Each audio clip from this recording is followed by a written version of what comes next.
When starting your candle business, one of the first big decisions you'll make is where to sell your candles. Online shopping is only growing, so having a great online store is so important for the growth of your business. Today, we're exploring two of the biggest platforms you can sell your candles on, Etsy and Shopify. Subscribe and hit the bell if you're a budding candle maker looking to start and grow your own business. You can also follow me on Instagram at Luna London Candles. Hey everyone, welcome back. My name is Ashani and I'm the creator of Luna London, a home fragrance company. If you'd like to check out my shop, you can go ahead and look at the first link in the description box below. On this channel, we talk about candle making and selling candles online. Where you sell your candles has such an impact on your business and how it grows.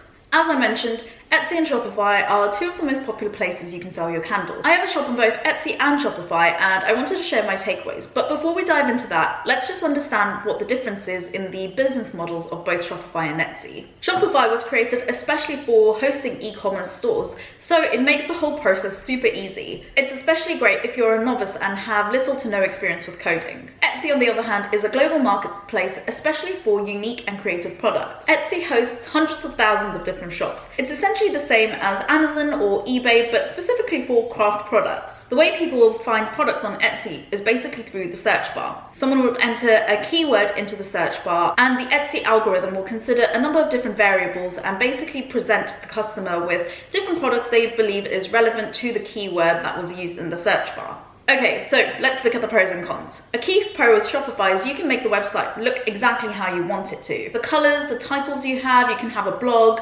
There's just so much customization you can do with Shopify. Because of this customization, you basically dictate the story of your brand. Whereas with Etsy, you can customize a few things, but it's very limited. I think you can only do your store banner and your logo, and that's about it in terms of customization. Everything else is in the format that Etsy dictates. And this is of course because they want to maintain consistency between all the different stores that they host. Because of the lack of customization on Etsy, it makes brand awareness for potential customers really poor. Taking myself as an example, I've bought a ton of things from Etsy, but for the life of me, I can't remember the stores I've bought them from. This will be the same for your potential customers and even customers that have bought from you. If their friends or family ask, where did you get them from? They'll say they got it from Etsy. So this will really hurt you in terms of business that you could have gotten from word of mouth. Whereas with Shopify, you'll see that if you can deliver excellent customer service and products, you'll have a lot more business from word of mouth. While not being able to have strong brand image on Etsy is a con, Etsy is a well-established company. This means the trust that customers have for Etsy is basically transferred to you,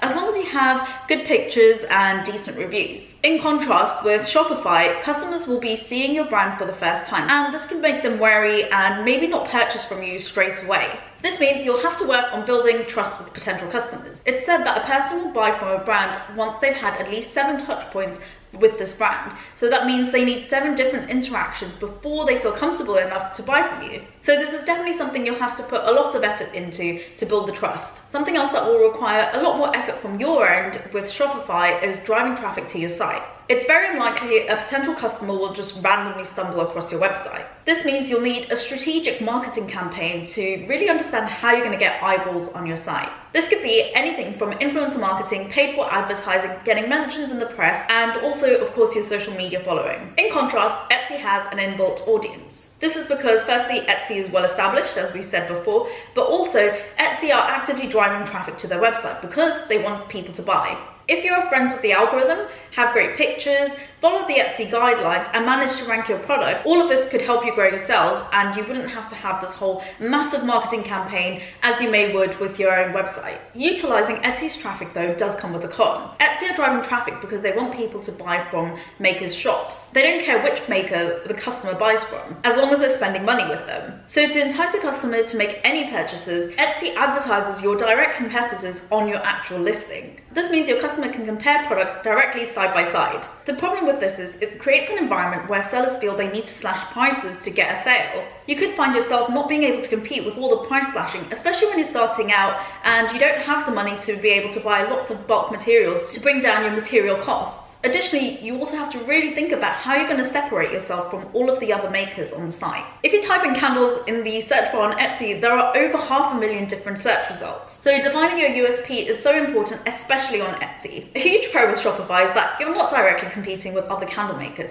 Yes, you do have competition, but a potential customer is not going to see other products on your website. They are only exposed to your products, and to be honest, it'll be a bit of a faff to have to close the site and go on Google and search for another candle company. So if you can attract them with a product on your site, you've got the sale. Whereas on Etsy, all they have to do is scroll down your listing and they'll find like 10 other candles that they could buy instead. This means if you're taking the time to direct traffic to your Etsy site, you could be losing it to your competitors. Whereas on Shopify, you get 100% of that traffic. Another con with Etsy is though they might be driving traffic to their website, it doesn't necessarily mean it'll hit your store. As I mentioned before, Etsy has an algorithm which decides how to rank your products. This will take a lot of testing and time before you start to see organic sales. This unfortunately leads me to another con with Etsy. You have to play by their rules. Etsy can choose to change anything and impose new guidelines, and you really have no say in the matter. It's basically like it or lump it. A couple of examples of this is where Etsy basically favors people who can offer free shipping. And they've also introduced if you make over 10,000 in revenue, they will automatically opt you in for paid for advertising, and again, you have no say in the matter and you'll be charged this additional advertising fee. It may be okay and kind of manageable at the beginning, but if you're making volume sales, these fees can really drive down your profit margin. These are just a couple of examples of basically rules that you'll have to follow if you are on Etsy. Some things I've seen with fellow makers in the community is that their Etsy stores have been shut down, which is pretty scary. And basically because Etsy is like a marketplace, you actually can't build up your email list.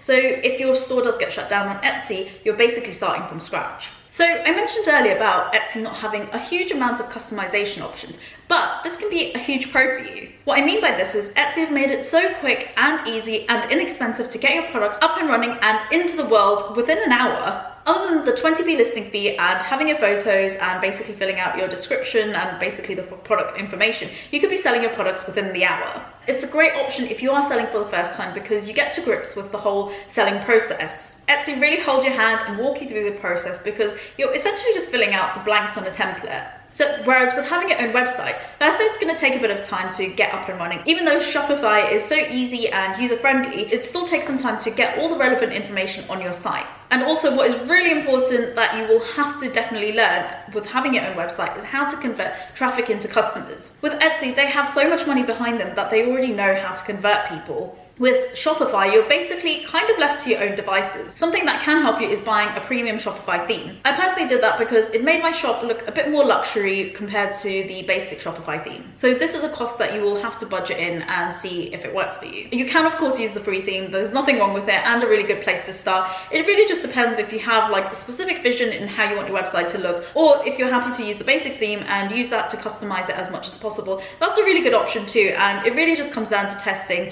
and seeing what works. Creating a website is basically like creating a store. If you go to different shops like in the real world, in real life on the high street, you have a very different feeling and emotion when you walk into different shops. So for example, if you walk into a luxury boutique, it's going to feel very different to if you walked into like a really cool urban vibe kind of store. So your website, when you're designing it, you basically have to think of all of these things and really think of how you want your customers to feel when they're on your site. One of the things I really like about Shopify is that they do have apps which you can integrate with your site. This really helps again with the customization element of it and also the functional element. Shopify have a ton of apps you can also integrate with your website. This will help it look and feel a lot more professional. For example, you can add a chat box, upsell funnels, surveys and quizzes and so much more. Finally, the last thing I want to talk about is fees. Regardless of the platform you use, you're going to have to pay some fees. Etsy fees are probably one of the most moaned about things about using Etsy. I wanted to break out the fees just to make it a bit more visual and practical. To make the fees a bit more visual and digestible, I have created a case study for both Shopify and Etsy. Imagine somebody wants to buy a £20 candle with postage and packaging put on top. For Etsy, you'll have to consider the following fee. You would need a 20-cent listing fee, a 5% transaction fee, which will be 5% of your total revenue, and then a further 4% plus 20p for payment processing. And again, this 4% plus 20p is of your total revenue. For Shopify, you have a 2.2% fee plus 20p for every transaction made. You'll also have a $29 monthly service fee. So I have made a table breaking out each of the costs, and I've made an assumption that your material costs are £5. You might want to pause the video so you can see the details properly. I'll pop a copy of the case study in the description box below, just so you can kind of compare it and look at it in a bit more detail with the assumptions that I've made. As you can see, there is a big difference between the profit you can make on Etsy versus Shopify. As I mentioned, with Shopify, you have that $29 service fee. So you need to really make sure that you have enough sales that will be able to cover that fee. If you're only making $1 or $2, that $29 fee can sting a lot. Whereas if you're making 100 sales a month, let's say, that $29 will be insignificant very quickly. I would say, however, it will be normal to expect very low sales in the first few months, just because you're building up and you're also iterating to get the best conversion rate for your store. I would definitely budget in having maybe 3 months of Shopify fees that you will kind of like write off just while you're learning, and that's just completely normal, and it's just a part of that time that you need to learn to basically learn more about e-commerce, because honestly it's a just completely new industry if you've not done it before. So when it comes down to it, Shopify or Etsy, I would say go for both and have both stores running in parallel. Because there are no huge upfront costs with having an Etsy store, it doesn't hurt to have one. I firstly managed to get a few sales on Etsy without actively trying. Most people don't even know I have an Etsy shop. What I've managed to do though with those sales that I've gotten from Etsy is I've really made it a very positive experience for people, and used a lot of my branding. So then they ended up finding me on Instagram, and now I've had people then go directly to my shop and buy from me from there. So Etsy could be a great way to funnel people from Etsy into your main shop. At the moment, the majority of my customers come from Instagram. I have a link in bio, which basically then directs them to my Shopify store. And the reason I direct people to my Shopify store versus my Etsy store is, of course, because of the revenue I can make through Shopify versus Etsy. So guys, that's everything I have for you today. I hope you found this video useful. I would love to know what platform you were thinking of for hosting your shop. And I'd also like to know if there were any other pros and cons you thought of for either Shopify or Etsy. I think both platforms are really valid. Overall, I would say Etsy is brilliant if you are starting out, and it really doesn't hurt to have a shop on there, and Shopify is just great if you are looking to grow in the future. If you did find this video useful, please give it a thumbs up, and I will see you in my next one. Bye!